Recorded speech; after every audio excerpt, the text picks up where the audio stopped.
Imagine being one of the most powerful men in Europe. You have armies, you have wealth, you have an entire kingdom under your command. And then one day, you walk down to the beach, sit on your throne, look at the ocean, and order the waves to stop. Sounds completely insane, right? But, according to one of the most famous stories about King Canute of England, that's exactly what happened. Except, there's something most people get wrong about this story. Canute wasn't actually trying to defeat the ocean, and that makes the story even more interesting. King Canute, also known as Nut the Great, ruled England in the early 11th century, and he wasn't some powerless ruler sitting on a throne with a tiny kingdom. He was incredibly powerful. At the height of his reign, Canute controlled England, Denmark, and Norway, along with influence over parts of Sweden. He had armies, he had ships, he had gold, and he had something that most people around him probably didn't have, an enormous amount of political power. Naturally, when you're surrounded by that kind of power, people can start treating you like you're more than human. And according to the story, Canute's followers began praising him as though he had almost unlimited power. They believed their king could accomplish anything, and Canute decided to teach them a lesson. One day, he ordered his throne to be carried down to the shoreline. His followers probably expected something impressive. Maybe a speech, maybe some royal ceremony. Instead, Canute sat down directly in front of the sea. And then he gave an order. He commanded the tide not to come any closer. The waves continued moving toward him.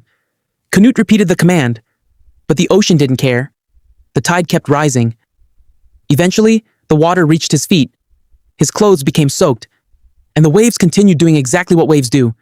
They ignored the most powerful man in the region. But here's where the story takes its incredible twist. Canute wasn't surprised. He wasn't angry, and he wasn't actually expecting the ocean to obey him. The entire demonstration was meant to prove something to his followers. Canute reportedly told them that only God had power over the natural world. A king could command soldiers. A king could control a kingdom. A king could make laws. But a king could not command the sea. He couldn't stop the tide. He couldn't order the sun to stop rising. And he couldn't control everything simply because he wore a crown. In other words, power has limits. And that's why the story of Canute has survived for almost 1,000 years. But there's another interesting detail. Over time, the story became simplified. Today, people often tell it as, a king was so arrogant that he thought he could command the ocean. But the original lesson is almost the opposite. Canute wasn't demonstrating how powerful he was. He was demonstrating how powerless even a king could be. He was essentially telling his followers, don't worship me like I'm a god. And considering how powerful medieval kings were, that's a pretty remarkable message. Of course, we have to be careful with the story. The famous account wasn't written down by Canute himself.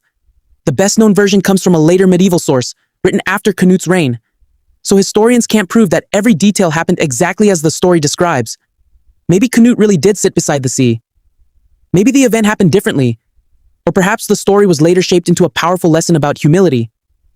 But whether every detail is literally true or not, the story tells us something important about how Canute wanted his power to be understood. Because Canute wasn't just any medieval king. He became one of the most powerful rulers in Northern Europe. And yet, according to this famous story, he wanted his followers to understand one simple fact. A crown doesn't make you all-powerful. You can command an army. You can conquer a kingdom.